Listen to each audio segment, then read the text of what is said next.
آمين. والصلاة والسلام على رسول الله وعلى آله وأصحابه أجمعين. سبحانك لا علم لنا إلا ما علمتنا إنك أنت العليم الحكيم. وتب علينا إنك أنت التواب الرحيم. قال رب اشرح لي صدري ويسر لي أمري واحلل عقدة من لساني يفقهوا قولي. اللهم انفعنا بما علمتنا وعلمنا ما ينفعنا. اللهم زدنا علما. Amma ba'd, sambungan kita ayat kelima.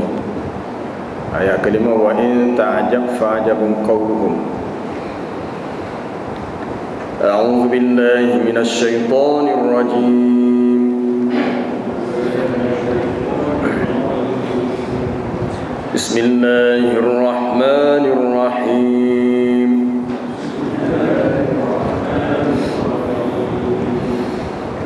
Wa in ta'jab fa'jab qawluhum a idza kunna turaban a inna lafi khalqin jadid.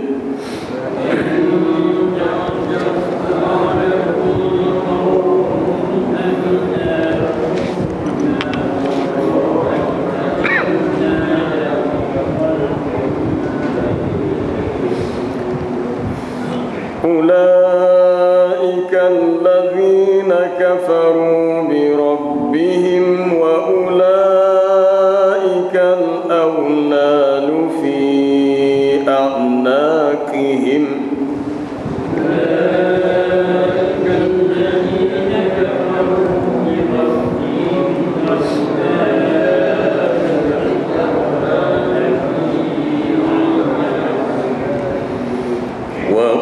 وأولئك أصحاب النار هم فيها خالدون.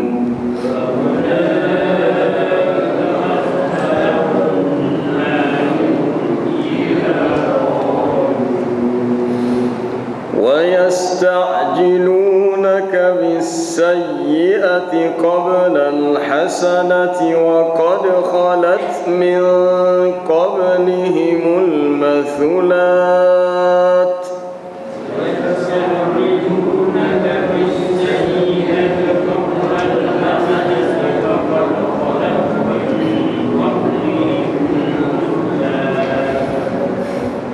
وإن ربك لذو مغفرة للناس على ظلمهم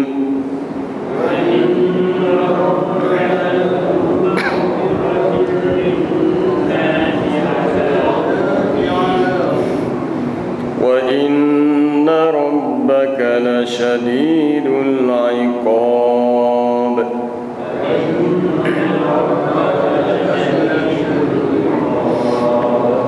ويقول الذين كفروا لولا أنزل عليه آية من ربه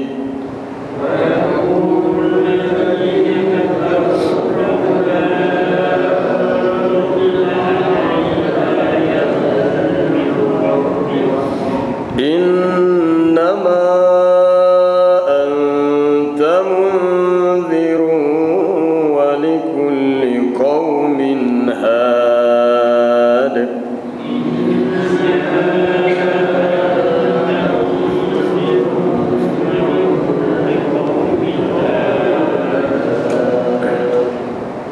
Sadaqallahu al-azim. Wa in ta'jab fa'jabun qawluhum a idza kunna turaban a inna lafi khalqin jadid.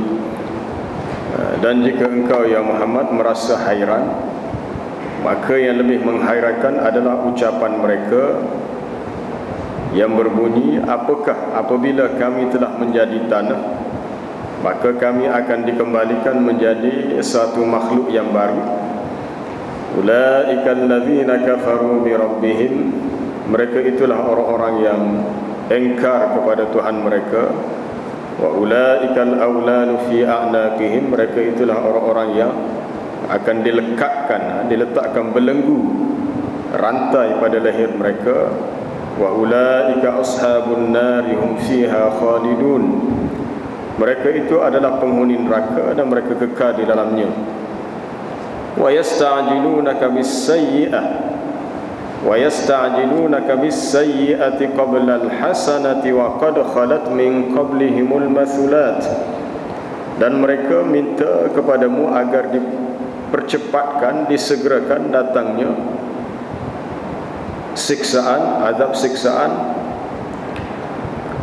sebelum mereka meminta kebaikan, padahal telah berlalu sebelum itu beberapa contoh siksaan bagi umat terdahulu. Wa inna rabbaka ladzu maghfiratin lin-nasi 'ala zulmihim. Dan sesungguhnya Tuhan kamu benar-benar memiliki keampunan, memberi keampunan kepada manusia atas kezaliman mereka. Wa inna rabbaka lasyadidul 'iqab. Dan sesungguhnya Tuhan kamu itu amat keras siksaannya. Wa yaqulul ladzina kafaru laula unzila alaihi ayatun mir rabbih. Dan orang-orang kafir berkata, mengapakah tidak diturunkan kepadanya, yakni kepada Muhammad itu, suatu tanda mukjizat daripada Tuhannya. Innama anta munzir wa likulli qaumin had.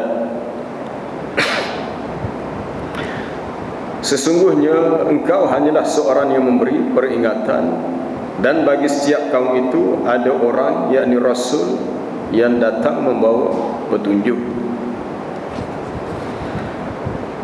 Dalam ayat yang kelima, Allah Ta'ala memberitahu kepada Nabi SAW dengan suatu andaian in. Dimulakan dengan in ada syartiyah. Sekiranya kamu merasa hairan, merasa pelik dengan tindakan yang dilakukan oleh orang-orang kafir itu, fa'ajabun di sini mari dalam bentuk fa'ajaba binhu, dalam bentuk isim tafdil, fi'il tafdil, menyatakan ada perkara yang perlu kamu merasa hairan, iaitu mereka mempersoalkan adakah selepas mereka mati mereka akan hidup kembali. Jumlah ni sedikit nahunya dia jadi khabar muqaddam. Fa'ajabun qawluhum wa in ta'jab. Sekiranya kamu merasa hairan, maka yang menghairankan adalah qawluhum, kata-kata mereka yang mengagumkan kamu. Tetapi didahulukan fa'ajabun sebelum disebut, kemudian barulah disebut qawluhum.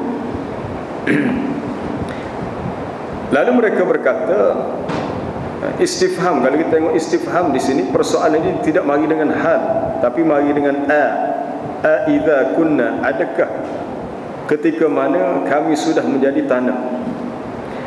Tidak hal.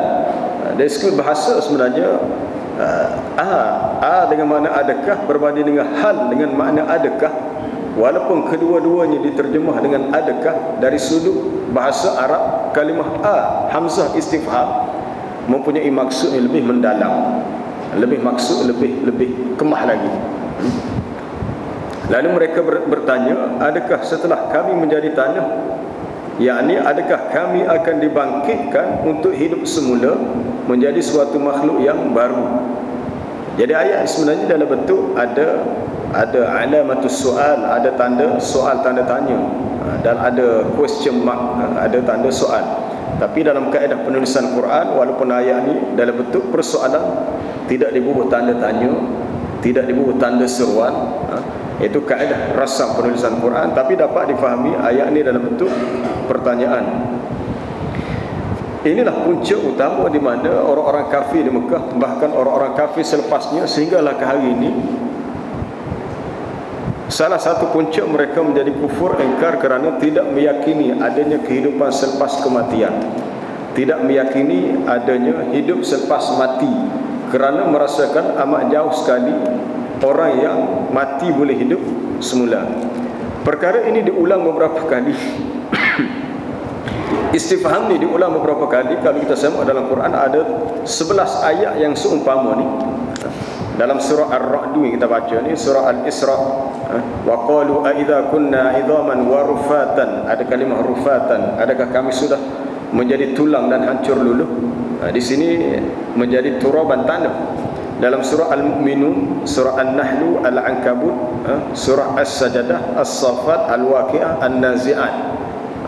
Dan ada 9 surah yang di dalam 9 surah itu dapat 11 ayat yang seumpama ini, di mana mereka mempersoalkan adakah selepas mati kita akan hidup kembali.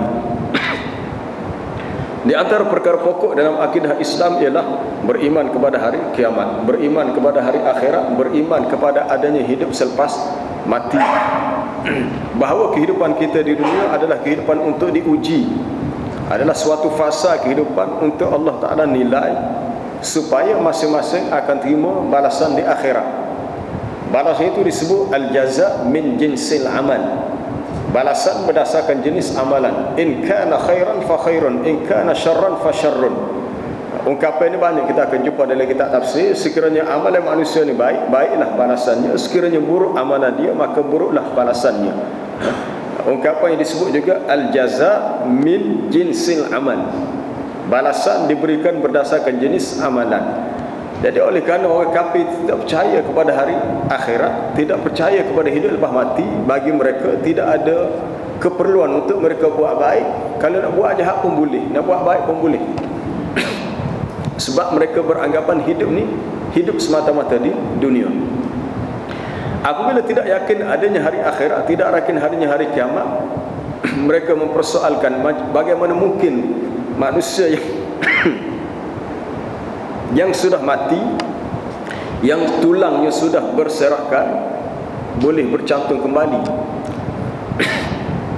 La uqsimu biyaumil qiyamah, Allah Ta'ala bersumpah dengan hari kiamat.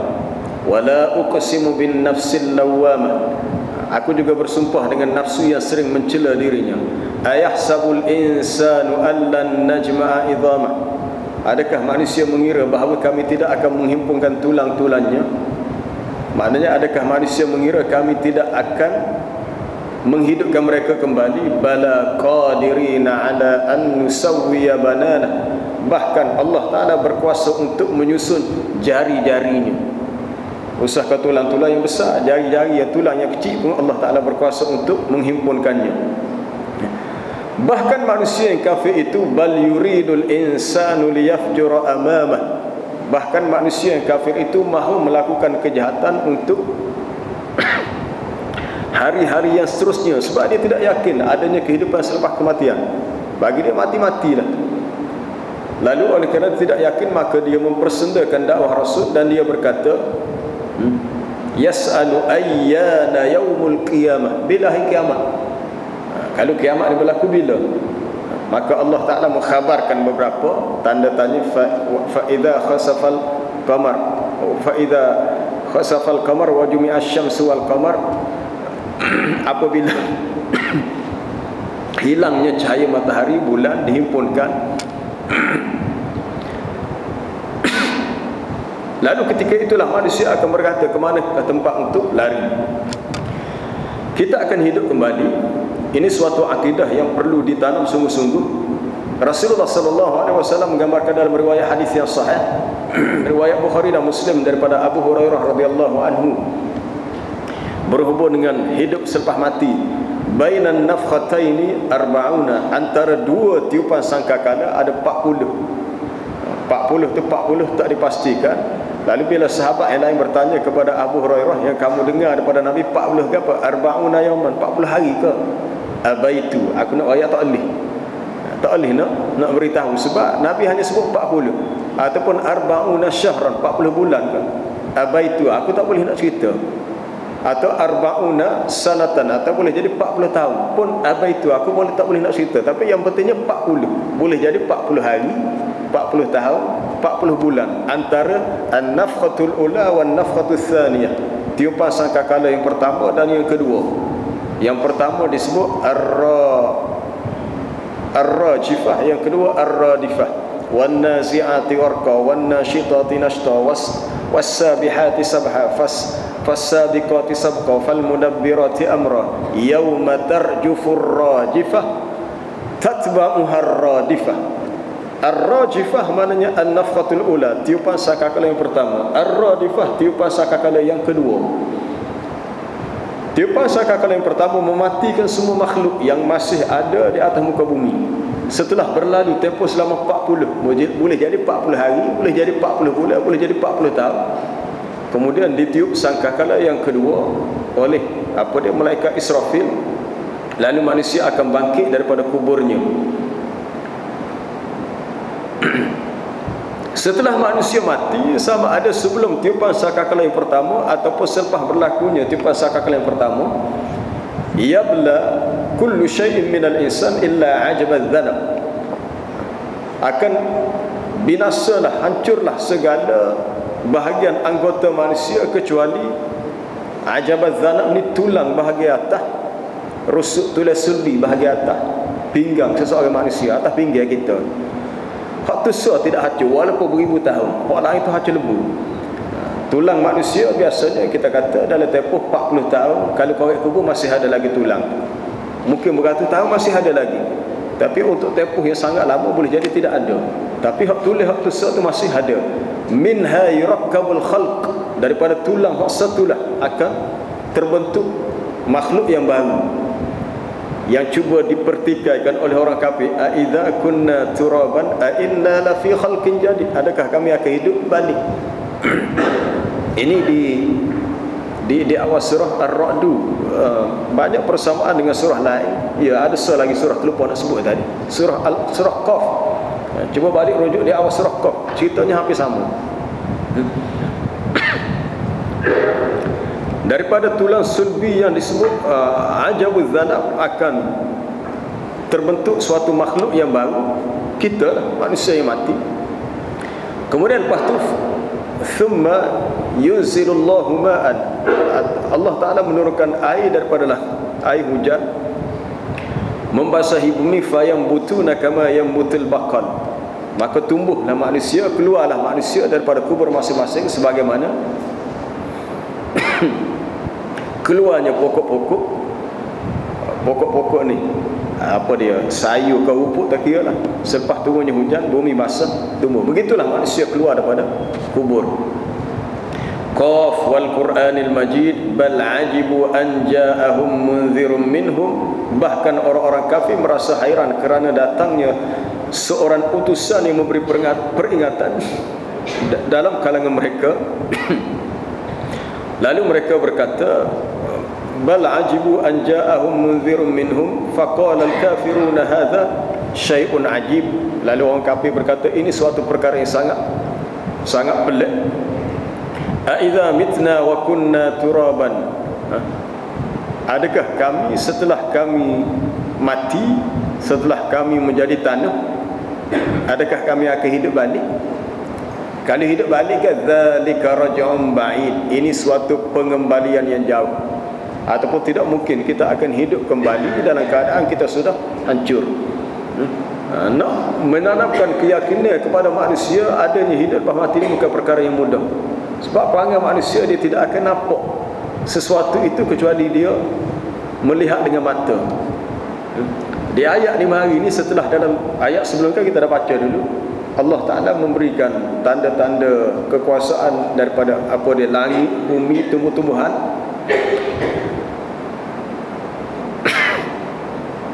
Dengan tujuan wa yufassilul ayati la'allakum biliqa'i rabbikum tuqinun.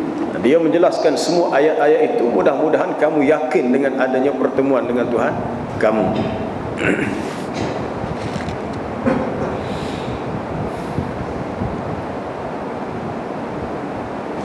Setiap orang yang tahu, yang berilmu, orang yang berakal mengetahui bahawasanya anna khalqas samawati wal ard akbar min khalqin nas, bahawasanya penciptaan langit dan bumi lebih besar di sisi Allah Ta'ala daripada penciptaan manusia.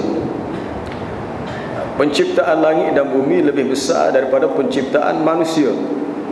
Langit dan bumi yang begitu hebat dan besar Allah Ta'ala boleh ciptakan, Allah Ta'ala boleh musnahkan. Maka manusia yang begitu kerdil, kecil dan hina ni, Allah Ta'ala boleh menciptakan dengan begitu mudah, dan Allah Ta'ala boleh binasakan ia, boleh matikan manusia, dan Allah Ta'ala boleh hidupkan kembali manusia. Tidak ada perkara yang susah bagi Allah Ta'ala, tidak ada perkara yang payah. Nabi Isa AS contohnya beri mukjizat, dia boleh menghidupkan orang mati. Bukan dia menghidupkan, sebenarnya Allah Ta'ala cuma dia beri pinjam dalam bentuk dipanggil mukjizat. Di mana boleh ihya'ul mauta, boleh menghidupkan orang mati atas sebab tertentu lah, yang disebut dalam Quran, atas satu mukjizat daripadanya. Baik. Pernah Nabi Ibrahim AS melihat burung yang telah mati, yang telah dicincang olehnya, hidup kembali, untuk meyakinkan dia bahawasanya adanya kehidupan selepas kematian, bahawasanya urusan untuk mengembalikan makhluk yang mati hidup semula perkara yang sangat mudah. Al-i'adah, kembali hidup itu lebih mudah daripada asalnya tiada. Kemudian untuk i'adah alaihi ashal, untuk kembalikan manusia hidup semula adalah lebih mudah dan lebih senang. Walaupun sebenarnya dua-dua itu mudah belaka. Allah Ta'ala menjadikan asalnya manusia tiada, mudah. Nak menghidupkan kembali pun mudah. Tetapi dari sudut perbandingan untuk mudah kita faham, menghidupkan semula yang sudah ada lebih mudah daripada menciptakan yang asalnya tiada. Awalam yarau anna Allah alladhi khalaqas samawati wal arda wa lam ya'ya bi khalqihinna biqadirin ala an yuhyiyal mauta bala innahu ala kulli syai'in qadir. Tidakkah mereka melihat bahawasanya Allah Ta'ala yang menciptakan langit dan bumi, dan tiadalah dia merasa penat letih dengan penciptaan itu, bahawa dia juga berkuasa untuk menghidupkan orang yang mati. Dia juga berkuasa untuk menghidupkan orang yang mati, bahkan dia berkuasa atas setiap sesuatu. Itu ayat adalah surah Qaf. Ataupun kita boleh lihat di akhir surah Al-Qiyamah tadi, kalau di awalnya orang kafir tak percaya manusia yang sudah mati, yang sudah hancur luluh dapat dihidupkan, maka Allah Ta'ala menyatakan kami mampu untuk menyusun tulang-tulang jarinya. Maka tidakkah asalnya manusia itu alam yakun nutfatan min maniyyin yumna thumma kana 'alaqatan fa khalaqa fa sawwa faja'ala minhu az-zawjayn adh-dhakara wal untha alaysa dhalika biqadirin 'ala an yuhyiyal mauta. Tidakkah manusia sudah asalnya ia adalah daripada sistis air mani yang dicantumkan, disenyawakan dalam rahim, kemudian ia menjadi alaqah, segumpal darah yang tergantung. Alaqah ni melekat daripada kalimah alaqa yu'alliq, tergantung seperti lintah. Asal kita dulu darah daripada benih, darah sepolitah. Kemudian disempurnakan kejadian itu hingga bertukar jadi manusia dan lahir ke dunia, dan dijadikan manusia ini az-zawjain, berpasangan, ada yang lelaki, ada yang perempuan. Maka tidakkah Allah Ta'ala yang menciptakan semua ini berkuasa untuk menjadikan manusia ini hidup semula? Maka untuk ayat ini biasa kita disunatkan baca subhana bala. Alaysa dhalika biqadirin ala an yuhyiyal mauta. Subhana bala. Kalau alaysa Allahu bi ahkamil hakimin, bala wa ana ala dhalika minasyahidin. Itu bacaan, walaupun bacaan itu riwayat itu tidak kuat dalam Sunan Tirmizi, tapi adalah riwayatnya. Tapi untuk ayat di akhir surah Al-Qiyamah, subhana bala, maha suci engkau ya Allah, bahkan engkau berkuasa untuk menghidupkan orang yang telah mati. Ini kena yakin sungguh-sungguh, sebab tu ayat ni dia tidak mari sekali dua, tetapi mari berulang kali. Ayat yang sama dia datang secara tikrar, berulang kali, walaupun topiknya sama, tajuknya sama. Untuk menanamkan keyakinan yang sungguh-sungguh, maka diulang beberapa kali. Mereka itulah orang-orang yang engkar kepada Tuhan mereka. Kafaru bi rabbihim, engkar kepada Allah Ta'ala, sama ada engkar terhadap ketuhanan Allah Ta'ala, ataupun engkar kepada perintah Allah Ta'ala, ataupun engkar kepada Rasul yang diutuskan oleh Allah Ta'ala. Bila masuk ba di situ, ulaikal ladzina kafaru bi rabbihim, ba tu ba menyatakan sebab, ba sababiyah. Apa sahaja perkara yang berkaitan dengan urusan Allah Ta'ala mereka engkar. Mereka bukan hanya engkar kepada Allah Ta'ala, semua yang berkenaan dengan urusan Allah Ta'ala mereka engkar. Maka ayat itu tidak mari ulaikal ladzina kafaru rabbahum, tak. Mereka inilah orang-orang yang engkar kepada Tuhan, yang engkar bi. bos butir tu, haraf ja tu dia ada maksud yang tersendiri. Mana apa-apa urusan yang berkaitan dengan Allah Ta'ala, Rasul yang diutuskan, perintah agama, maka mereka kafaru. Kafaru bermakna jahadu, mereka engkar, wa ankaru, mereka bantah. Apa dia lagi? Wastakbaru, mereka merasa besar diri. Persoalannya, kenapa manusia boleh engkar kepada Allah Ta'ala padahal asalnya manusia ni tak ada? Wa kaifa takfuruna wa antum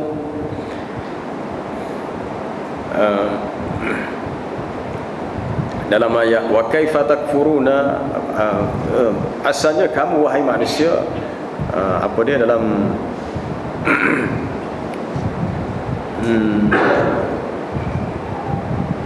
adakah kamu engkar kepada Tuhan kamu padahal wa kuntum amwatan, asalnya kamu ni mati, tak ada. Summa ahyakum summa yumitukum summa yuhyikum summa ilaihi turja'un. Kemudian Allah Ta'ala matikan kamu, kemudian dihidupkan kamu, kemudian dimatikan kamu, kemudian dikembalikan kamu kepada Tuhanmu. Ya ayyuhal insanu ma gharraka bi rabbikal karim. Wahai manusia, apakah yang menyebabkan kamu terpedaya, tertipu terhadap Tuhanmu yang mulia?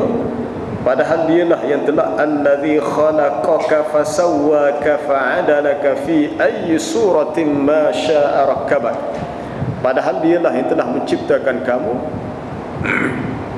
dalam apa sahaja bentuk yang dia kehendaki, dan dia menyempurnakan kejadian kamu. Tiba-tiba kamu boleh ingkar kepada ini yang dikatakan manusia ni suatu makhluk, innal insana la zalumun kafar. Manusia suatu makhluk yang asalnya bersifat zalim, lagi sangat engkar, sifat degil, sifat suka berbantah, payah nak terima dengan apa dia sami'na wa ata'na. Mereka itu juga lah orang-orang yang diletakkan al-aghlal. Al-aghlal ni belenggu-belenggu seperti as-salasil, rantai-rantai pada leher mereka. Ini ancaman untuk mereka di hari kiamat nanti, dan itulah dia penghuni neraka dan mereka kekal di dalamnya. Salah satu bentuk siksaan yang dikenakan kepada orang kafir ialah dirantai, sama ada pada kaki mereka, tangan mereka, termasuklah pada leher mereka. Ini suatu ancaman yang sangat menakutkan, mengerikan, yang disebut juga dalam banyak ayat-ayat yang lain, seperti alam tara ilal ladzina yujadiluna fi ayatillahi anna yusrafun. Tidakkah kamu melihat orang-orang yang bermatah dengan ayat-ayat Tuhan mereka, bagaimanakah mereka diuruskan, dikendalikan? Alladzina kadzabu bil kitabi wa bima arsalna bihi rusulana. Orang-orang yang mendustakan kitab dan juga rasul yang kami utuskan, nanti mereka akan tahu idzil aghlalu fi a'naqihim wassalasil yushabuna fil hamimi thumma fin nar yusjarun. Ketika belenggu-belenggu itu diikat pada leher mereka, dan rantai-rantai itu ada pada kaki mereka, dan mereka ditarik di atas muka mereka menuju ke neraka Jahannam. Ini satu perkara yang sangat menakutkan, mengerikan sangat. Sangat apa dia, sangat menghina, sangat menyebabkan mereka menjadi hina. Dan ancaman ini disebut dalam Quran, juga disebut dalam hadis Nabi sallallahu alaihi wasallam, yu'ta bi jahannam yauma idzin, akan didatangkan pada hari kiamat nanti bersama dengan neraka Jahannam itu sab'una alfa malakin, 70,000 malaikat untuk mengawasi orang-orang kafir ni, dan bersama dengan 70,000 malaikat ni setiap satu malaikat sab'una alfa zimam, ada 70,000 tali pengekang, tali ngikat. Atas satu malaikat ada 70,000 malaikat, semua pula 70,000. Macam mana nak kira 70 darab dengan 70? 70 7 49 dah berapa? Berapa? 49 juta. 70,000 darab 70,000. banyaknya tali untuk ikat ni, al-aghlal. Digambarkan ulaikal aghlalu fi a'naqihim, digambarkan oleh Nabi dalam hadis neraka jahanam akan dibawa bersama dengan 70,000 malaikat. Itu ada dalam sila rujuk dalam hadis Riyadhus Shalihin, bab khauf, takut, menimbulkan rasa takut. Hadis itu asal dalam riwayat Bukhari dan Muslim. Atas satu malaikat itu ada 70,000 tali pengekan, tali pengikat. Maknanya mereka tidak akan dapat lari. Aghlal adalah pengikat. Dan mereka itulah penghuni neraka dan mereka kekal dalamnya. Ini suatu tarhib, ancaman bagi orang-orang yang kafir, yang engkar dengan balasan yang sangat berat dan menakutkan.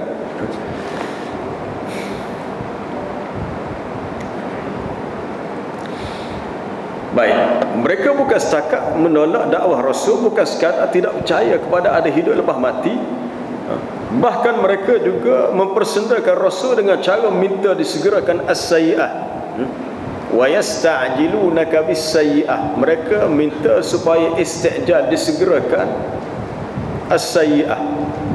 Mereka minta dengan kamu ya Muhammad supaya disegerakan as-sayyi'ah. Ni asalnya benda yang buruk. Maksud as-sayyi'ah ni al-musibah, al-uqubah. Mereka sepatutnya meminta as-salamah, al-afiyah, minta keselamatan, minta kesejahteraan, bukannya minta hukuman.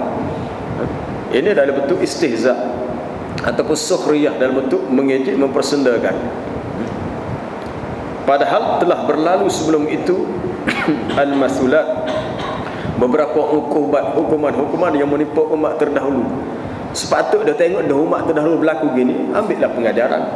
Tetapi mereka tidak mengambil pengajaran daripadanya. Mereka mempersendakan Rasul dengan cara, kalau betul segerakanlah azab untuk kami. Ayat ini segi kedudukannya sama mafhumnya dengan ayat pernah kita baca dalam surah Al-Anfal dulu.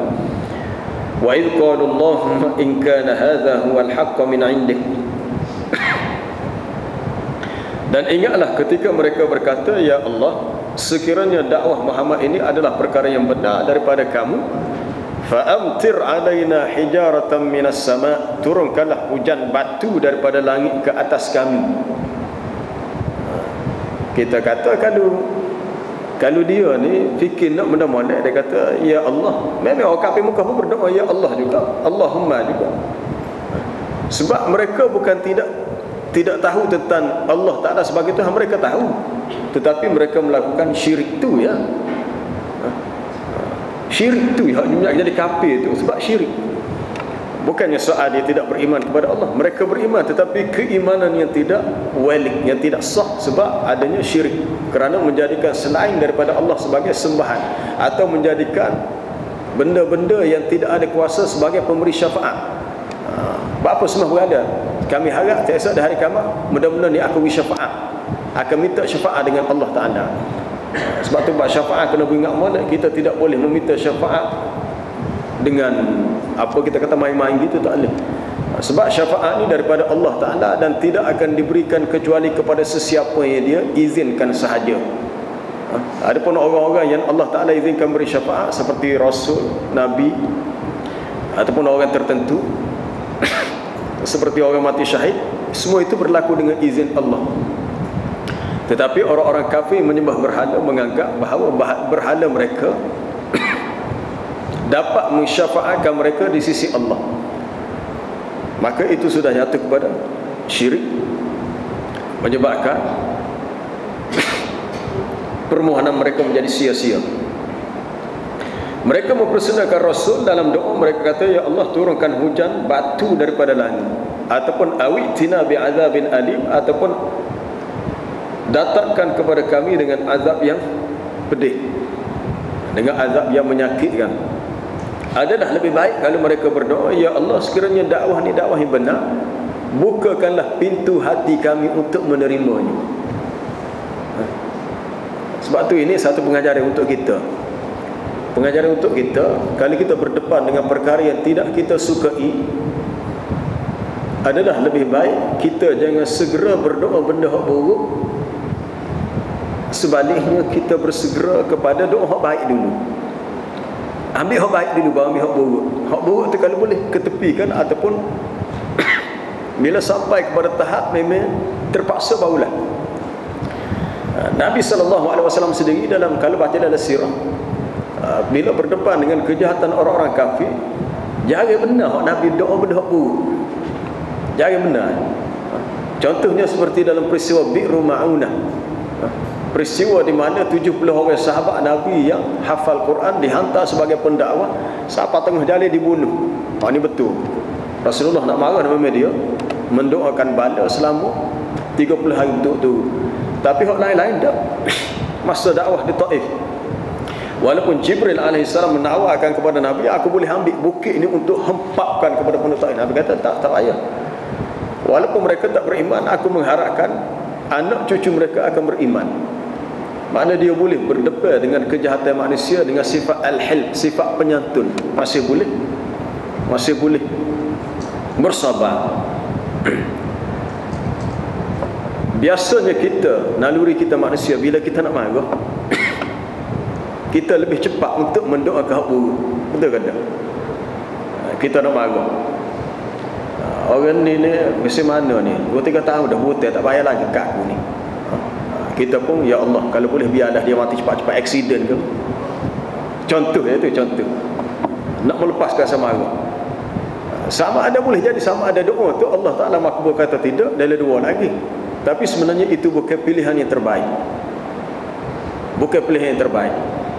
Ada lebih baik sama ada kita minta, ya Allah bukakanlah pintu hati dia supaya dia rasa bersalah, lalu dia nak bayar hutang dia yang dia berhutang dengan kita. Ataupun kalau dia ada buat salah apa-apa, dia rasa dia nak mari minta maaf, nak berdamai, nak bersahabat. Itu lebih baik daripada mendoakan keburukan. Tapi sifat manusia itulah. Kita boleh baca dalam surah Al-Isra, wa yad'ul insanu bisyarri du'aahu bil khair wa kana al-insanu ajula. Adalah manusia ni dia berdoa minta keburukan, kejahatan dengan begitu cepat sebagaimana dia berdoa nak kebaikan. Adalah sifat manusia ni ajula, segera, nak cepat. Sebab ni wa yasta'jilunaka bis-sayyi'ah. Orang kafir dia bukan minta supaya disegerakan keburukan. Sepatutnya mereka berdoa supaya disegerakan kebaikan.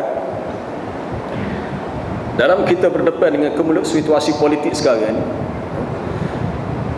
mungkin ada yang berdoa, mungkin ada yang buat solat hajat, mungkin macam-macam lah.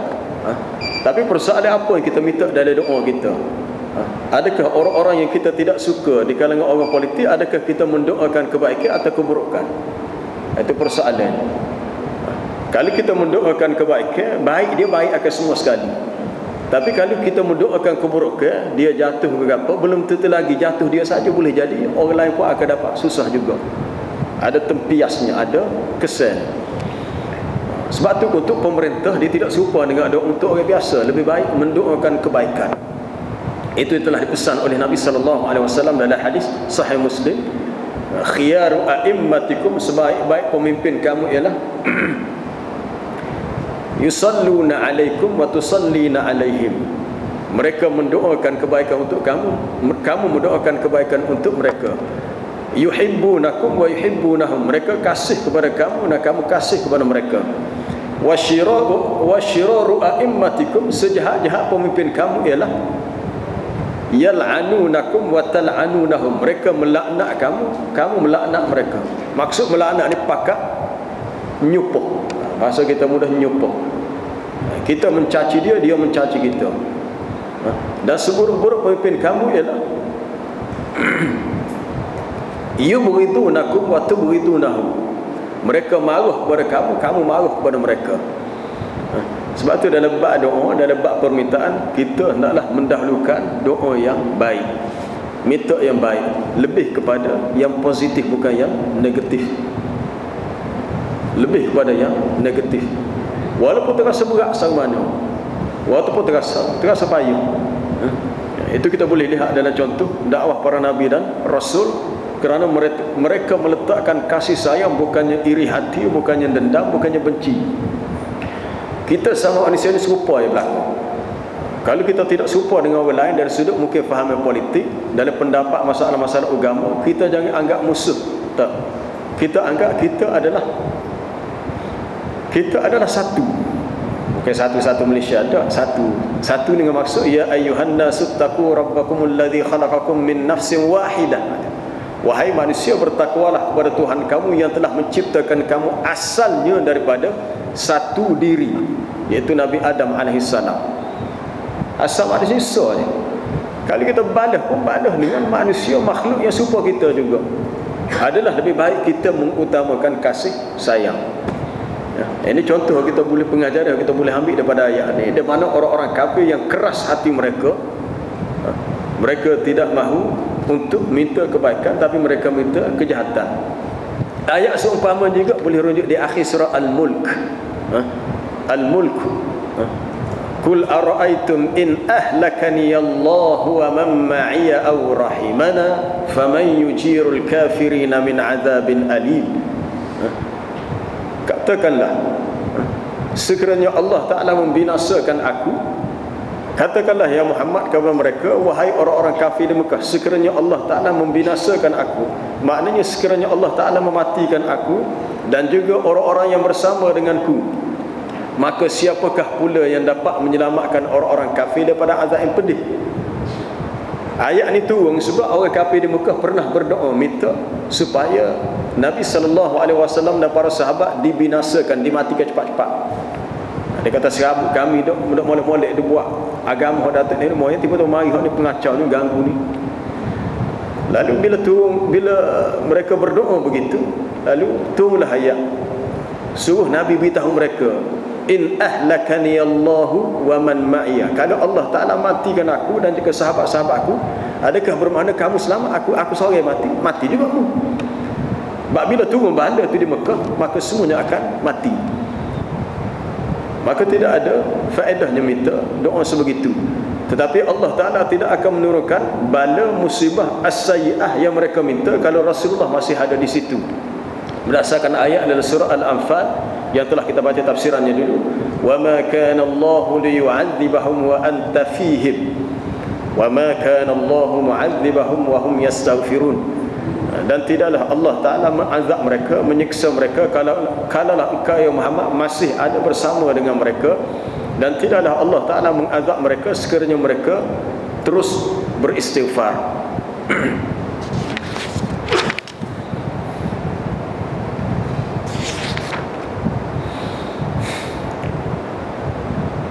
Kita habiskan ayat ni, ayat ke-6 tu, wa inna rabbaka ladzu maghfiratil linnasi ala zulmihim. Dan sesungguhnya Tuhan kamu benar-benar mempunyai keampunan, memiliki keampunan untuk manusia yang berbuat zalim, di atas kezaliman manusia. Dan sesungguhnya Tuhan kamu amat keras ataupun amat dahsyat iqab siksaannya. Berkata Ibn Abbas, laisa fil Quran ayatun arja min hadhihi. Tidak ada dalam Quran suatu ayat yang lebih diharap kita mendapat maghfirah, keampunan di sisi Allah selain daripada ayat ini. Kerana ayat ini menyatakan Allah Ta'ala mempunyai kuasa untuk mengampunkan manusia yang berbuat zalim, walau sebanyak mana kezalimannya. Kerana rahmat Allah Ta'ala lebih luas, lebih besar daripada kejahatan manusia sendiri. Sama ada manusia itu buat zalim pada diri dia dengan dosa dia, antara dia dengan Allah Ta'ala, ataupun dia buat zalim kepada manusia yang lain, makhluk yang lain. Tetapi ayat ini dimari serentak. Di samping ada ancaman azab, di samping ada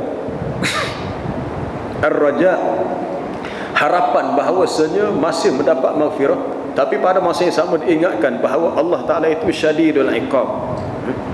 Allah Ta'ala itu sangat keras siksaannya. Inilah situasi yang kita jumpa dalam Quran. Ayatnya begitu, liya'tadilar raja wal khauf, untuk diseimbangkan antara raja dengan khauf, antara harap dengan takut. Kita harap dosa kita diampunkan, tapi kita takut kalau dosa kita tidak mendapat keampunan. Kita harap bahawasanya kita akan masuk syurga, tapi kita bimbang kalau jalan untuk ke syurga itu sebenarnya masih jauh ataupun tidak ke situ. Na'udzubillah, minta jauh. Supaya manusia ni sentiasa di antara bainal amali wal hadr, antara harapan, cita-cita dan juga berhati-hati, beringat.